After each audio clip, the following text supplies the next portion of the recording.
Welcome to the Old Time Radio Westerns. I'm your host, Andrew Rines, and I'm excited to bring you another episode absolutely free. This is one of over 80 episodes released monthly for your enjoyment. Now, let's get into this episode.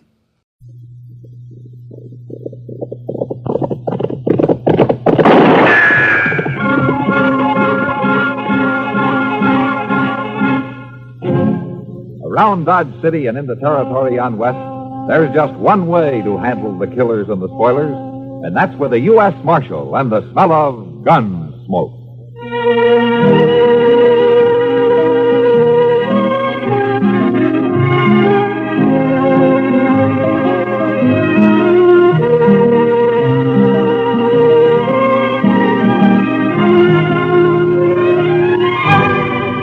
Gunsmoke, starring William Conrad. The story of the violence that moved west with young America.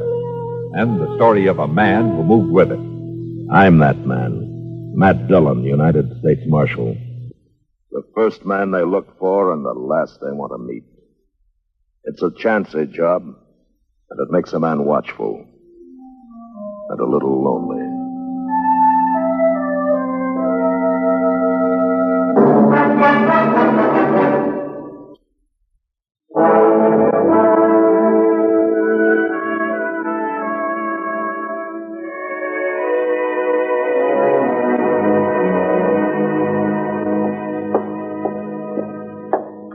More coffee, Marshal? Yes, ma'am, I guess so. How about you, Chester? Yes, sir, I believe I will. No. Why don't you just leave the coffee pot right here on the table, Miss Kelly? Sure thing, Marshal. I got some fresh eggs this morning, if you're interested. They were just brought in. Fresh eggs? Oh, good. Why don't you cook us up about a half a dozen, huh? Have them for you right away. All right. Fresh eggs. I swear if Delmonico's ain't getting to be about as fancy as some of them Kansas City restaurants. That's civilization, Chester. Progress. Another 5 years and Dodge City will be tamed, curried, and bridled. Well, seeing's believing, Mr. Dillon. You'll see it. We'll both see it. As if we live that long. I beg your pardon, gentlemen. Yeah. You the marshal here? That's right. Well, I'm sorry to bother you at your breakfast, Marshal. My name is Hunter, Ed Hunter. I'm a deputy sheriff from Richmond, Virginia. Came in on the train this morning. I see. Won't you pull up a chair, Mr. Hunter? Oh, thank you, sir. This is my first trip to the frontier. I find it a rather remarkable experience. I imagine. Oh, that's my assistant, Chester Proudfoot. How are you, sir? Would you like to have some coffee? Thank you. No. Marshal, I've come out here to arrest two men who are wanted in Virginia. Here are the warrants and the orders of extradition. I stopped off in Topeka for them. And John Allison, Calvin Moore. Yeah, both wanted for murder, huh? Do you know these men, Mr. Hunter? No, sir, I don't. The names aren't familiar to me. I never heard of them. Well, I have some information that might help. Not much on Allison, I'm afraid. He shot and killed a bank teller in Greenbrier last spring. He's about 30 years old, dark hair and mustache, medium build, excellent horseman, confirmed gambler. Fine. That narrows it down to about 2/3 of the men in Dodge City. Possibly I'd do a bit better in regard to the other man, Calvin Moore. He came down to Richmond from the north. He was about 33 at the time. He ambushed and shot young Roger Beauregard and left town. Now, that was 19 years ago. Beauregard family been trying to trace him ever since. Well, I'm afraid that I haven't... I have a picture of this Moore. Photograph. Oh? Of course, he's much younger in this. What is it, Marshal? Something familiar about the picture? 19 years. He'd be somewhere past 50 now. You sure these men are here in Dodge, Mr. Hunter? Reasonably so. Is there something about the photograph? Well, it was too blurred to tell much about it, and besides, he'd be 19 years older now. Well, that's true. I tell you what, Mr. Hunter, why don't you leave me this picture and the descriptions, and I'll check around town, keep in touch with you. All right, thank you, sir. And I wonder, could you suggest a good hotel? Yeah, why don't you try the Dodge House? It's a corner of Railroad Avenue at the east end of the plaza. You tell Mr. Dobie I sent you. Thank you again, Marshal. I'm grateful for any help you can give me in this matter. Sure. So long.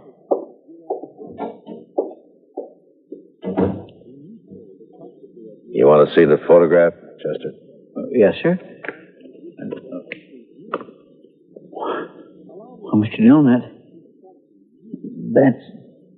Yeah. What are you going to do? I don't know, Chester. He's my friend. But now the law says he's a murderer. And I'm part of the law. Well, maybe it ain't him, Mr. Dillon. No, it's him, all right, Chester. You saw it same as I did. It's Doc.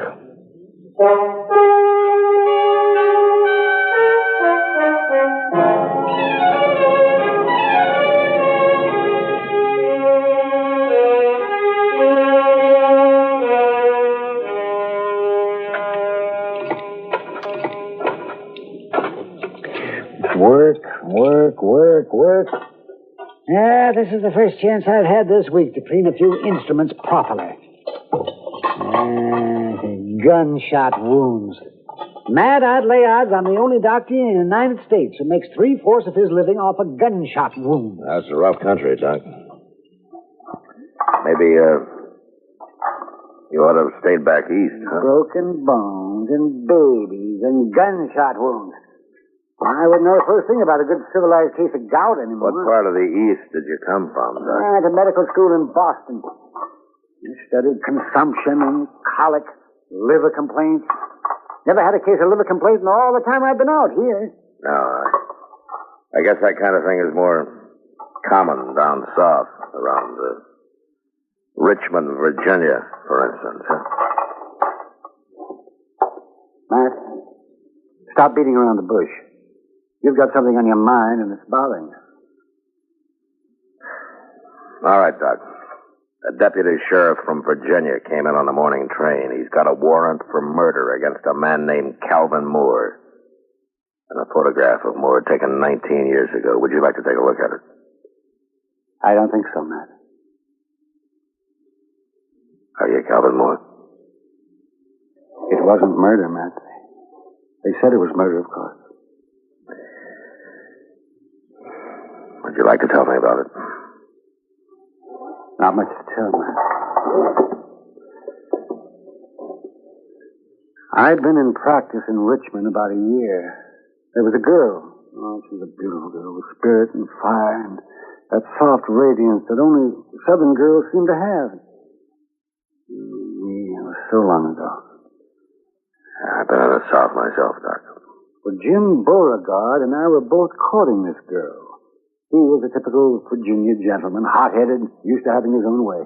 He started threatening me, warning me, and I laughed it off. Well, then one day I was coming back from a case, and I ran into Jim on a country road.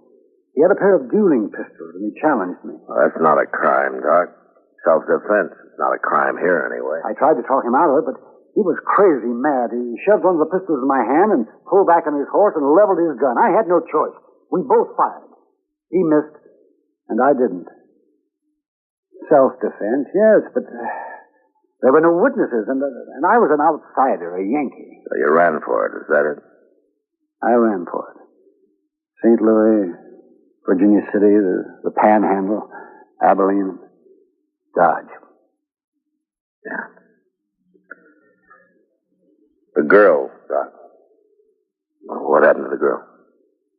I waited for her in St. Louis. We were married there.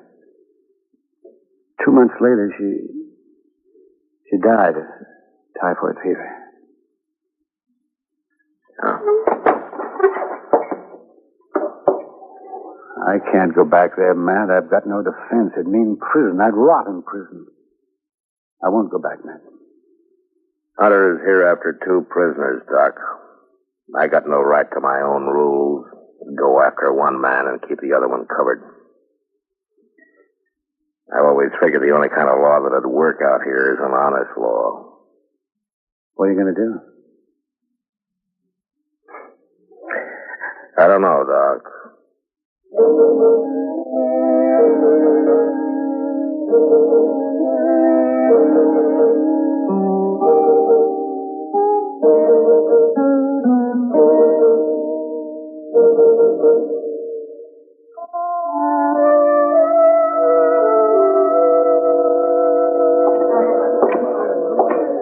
You're late, Matt. I I figured you weren't going to stop in tonight. Chester around, Kitty? Now, over there by the faro table. Matt, what about this Virginian who's been hanging around for the last 2 days? Oh, Hunter? Uh-huh. He's a deputy sheriff. He's got a couple of warrants to serve. Why? Oh, he's been asking questions. Some of the boys are a little skittish. Hey, you free now, Miss Kitty, or are you busy? What's it look like? I figured maybe you're just killing time. Howdy, Marshal. Bunko? Bought your drink, Kitty. It's over on the bar. All right. Thanks. Matt, I'll be off in a couple of hours. Yeah. Maybe. Hey, I understand you got a rival lawman in town, Marshal. Well, there's a deputy here from Virginia. If that's what you mean. I always figured you was the law here. Is he short in this town, Marshal? You say the word, we'll run him out. I ever ask you for help, Bunko? Well, no, but When a man's short in Dodge, I'll run him out. No offense, Marshal. You keep your own cinch tight and don't worry about anybody else, huh? I'll see you, Bunko. I swear, Mr. Dillon, I ain't never seen nobody with such bad luck in my whole life. He ought to swear off Faro and fix the stud. Who, Chester? Hey, Jethro Keener. He just lost 3 whole weeks' pay. And Bunko Benson, sitting right there beside him, mind you, picked up $230.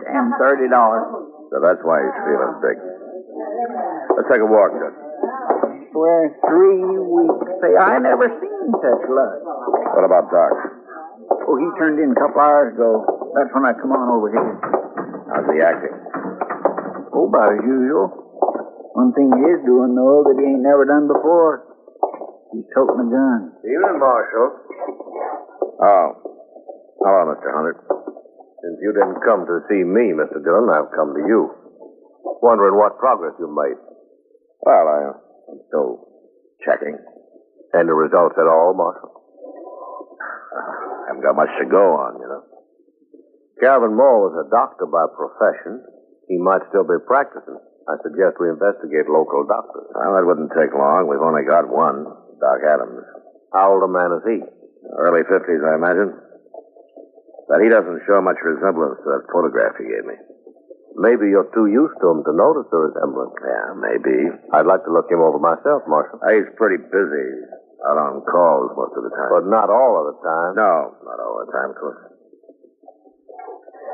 All right, Mr. Hunter. I'll bring him around.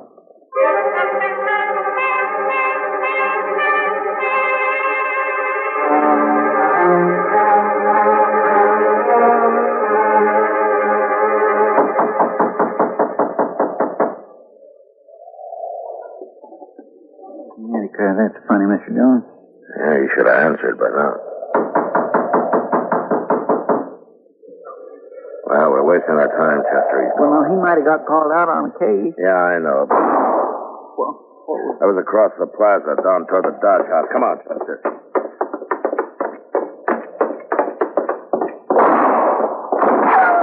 Man, somebody sure is stirring up smoke. That's across the street, edge of the railroad yard. Is that you, Marshal? Yeah. What happened, Mr. Hunter? Somebody tried to kill me. I started into the hotel and they fired from the dark right here. I fired back, but he got away. You got a look at him? No, I just saw the flashes.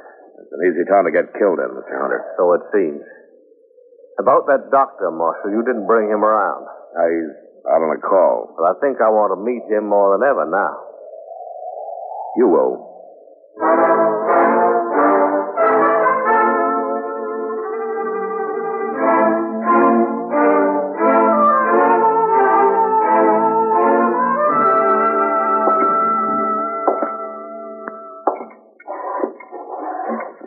What time is it, Chester? No, man, it's 2:15. I sure do hope we won't have to spend the whole night waiting in here. You don't see how Doc put up to smell all this medicine and stuff. He's used to it, I guess. Poor man can get used to anything except dying. Mr. Dillon, you reckon it could have been Doc that fired them shots? Chester. Somebody coming. Come in. Doc, Marshal. Come on in, Bunko. Well, What's the matter with your arm? Oh, I got thrown into a barbed wire fence. Here, let's have a look at it, huh? No, it's all right. It's a gunshot wound. Hold it, both of you. Oh. Is that the same gun you tried to kill Hunter with, Bunko? Stay where you are, Marshal. Yeah, about 30 years old, dark hair, mustache, medium build, excellent horseman, confirmed gambler. Wanted for murder, John Allison, alias Bunko Benson. Right, Bunko? He's not taking me back here. Stay where you are, Dillon. Don't be a fool, Bunko, and I'll put away that gun. Stay back, I'm warning you. Bunko, look! What?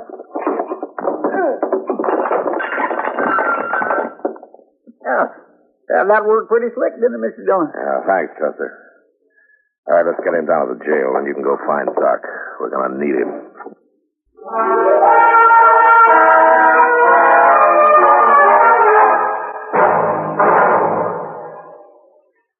Hola, amigo. You want to know about stereo phonographs? Listen to my last bullfight on ordinary stereo. Ole. But now, Columbia Stereo 1.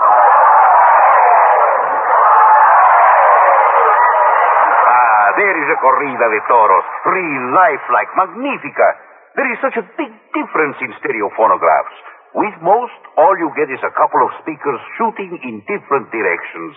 But with Columbia, hombre, you get fantastic stereo projection. What it does is to send circles of sound sweeping through every inch of a room. You are surrounded with live sound, live feeling, live passion. Hooray! Hooray! How they cheered me. Ask your Columbia phonograph dealer to demonstrate Stereo 1 by Columbia. Prices start as low as $39.95 for portables, $129.95 for consoles. El Picador! Who let that bull out?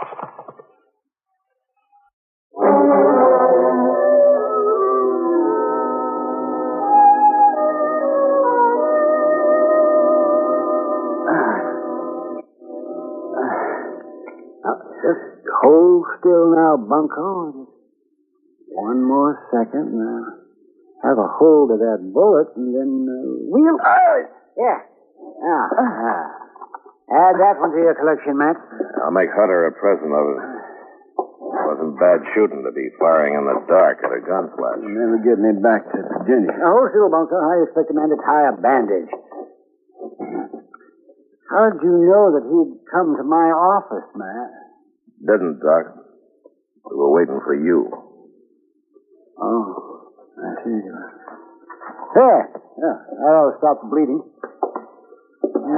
Don't loosen it up now, and you'll live to hang yet. Don't worry about my hanging, Doc. I'll outlive you. In view of the circumstances, I'd say odds are about even. Well, Matt, shall we adjourn to the front office? Yeah, come on. Okay, lock the cell, Chester. Yes, I will.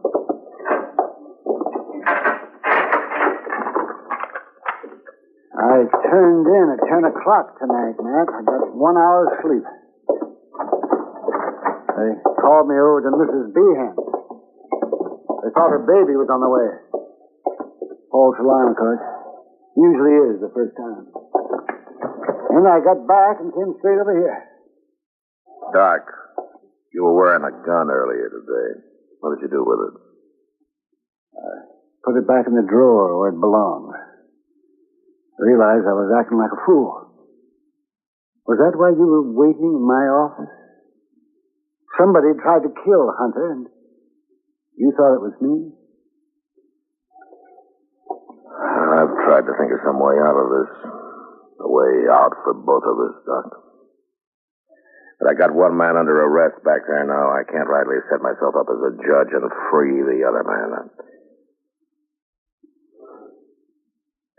I'd even hoped you'd cut and run for it.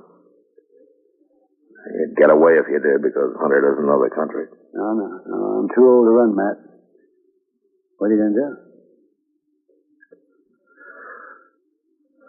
I'm a lawman, Doc. Right or wrong. Well, then, I guess I'm under arrest. No, I didn't say that. Doc Adams here. Oh, there you are. Yeah, what's the trouble? There's a fellow in the railroad yard who was asleep on the track. Drunk, I guess, and they went to switching cars. Well, you better come, Doc. He's awful bad.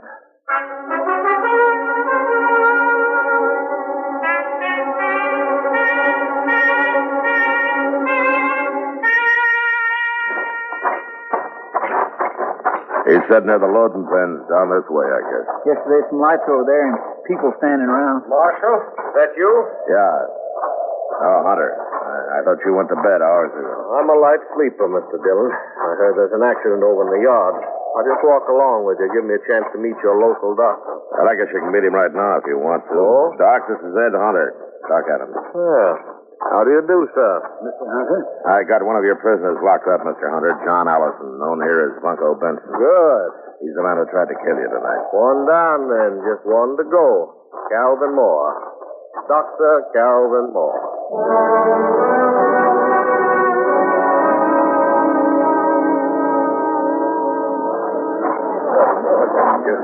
All right, move back, will you, please? Will you let us through here, please? Here, Doctor. I'm right with you, Matt. All right, stand back, will you? Give Doc a chance to... Will you stand back, please? Please. Bad is right. We'll do what we can. That man who's hurt, Marshal, who is he? He's a drifter. Been around Dodge a couple of years. Calls himself Texas Joe. Easy now, Ted. No friends or family. We'll have you fixed up here in a couple of days. Nobody knows where he came from. It's the usual story. Doc. That's right. I told him that you be all right. You guys here. Sure, it'll be all right. He certainly has to work under primitive conditions. Doc? Yeah. Chester, will you get those lanterns going and give Doc some more light? Yes, Miss Dump. Let's take it easy there. Yeah, he's the only real doctor this side of Abilene. Is there anything I could do to help Mr. Dillon? I guess not, Miss Kelly. Thanks anyway. Poor old Tex. He stopped in at the restaurant not more than 4 hours ago, and I fixed him a meal. You never know. Well, Doc can pull him through if anybody can. Sure he can. Put one of those lanterns on the other side, Chester. Okay, Doc. They seem to put a lot of faith in your Dr. Adams. They got reason to, Mr. Hunter. Yeah, Matt, could you give me a hand here? Yeah, sure. Lift his head up a little bit there, will you, Matt? Yeah. Not much chance, Matt. All I can do is make him comfortable. Don't try to talk now, Tex. You're gonna be all right. You've been decent to me, Marshal. You treated me square. You and Doc, only friends I got. Sure, Tex. I got one more favor to ask. Could someone read me some scripture? Well, Tex, I just don't recall any. Well, I do. Mrs. Kelly, I doubt if you can hear.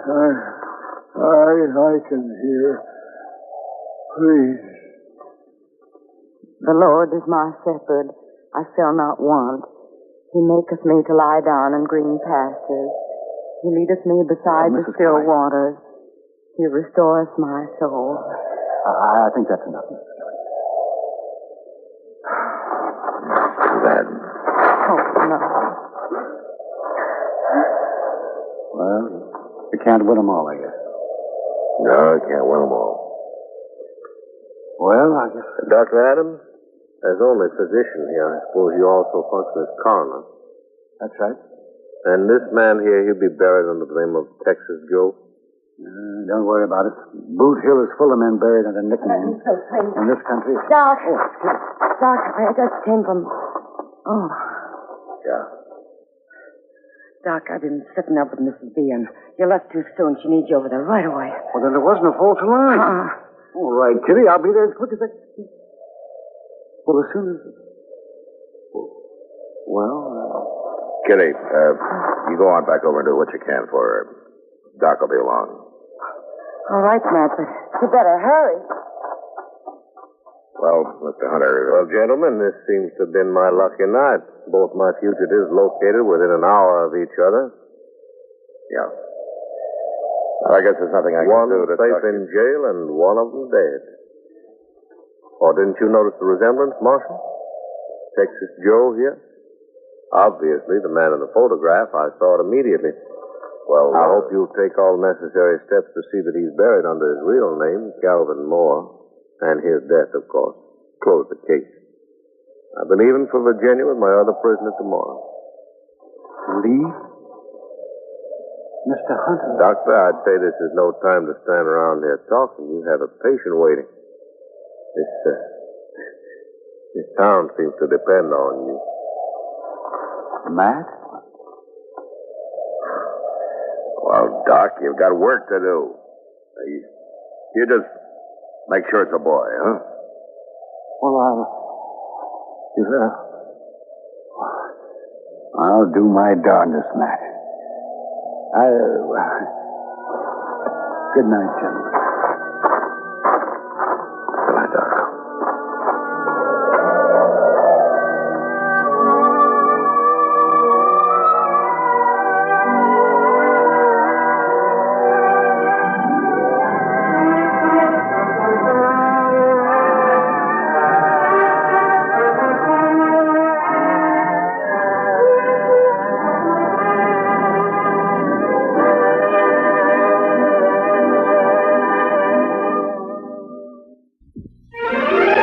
Gunsmoke. Produced and directed in Hollywood by Norman McDonald, stars William Conrad as Matt Dillon, U.S. Marshal.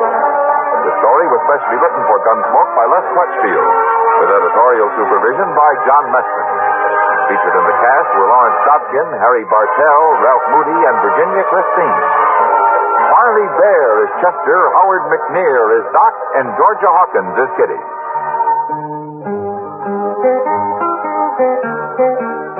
This is George Walsh inviting you to join us again next week when CBS Radio presents another story of the Western frontier. When Matt Dillon, Chester Proudfoot, Doc, and Kitty, together with all the other hard-living citizens of Dodge, will be with you once more. It's America growing west in the 1870s. It's Gunsmoke.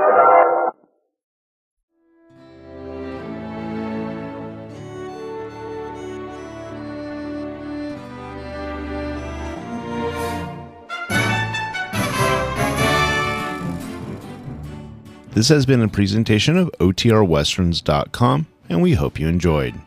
Please take some time to like and rate this episode within your favorite podcast application. Follow us on Facebook by going to OTRWesterns.com/Facebook, and subscribe to our YouTube channel by going to OTRWesterns.com/YouTube. Become one of our ranch hands and unlock some exclusive content. We want to thank the following ranch hand, Steve, who joined us recently. You too can join by going to OTRWesterns.com/donate. Send us an email, podcast@OTRWesterns.com, and you can call and leave us a voicemail, 707-986-8739. This episode is copyright under the attribution, non-commercial, share-alike copyright. For more information, go to OTRWesterns.com/copyright. Have a great day, and thanks for listening.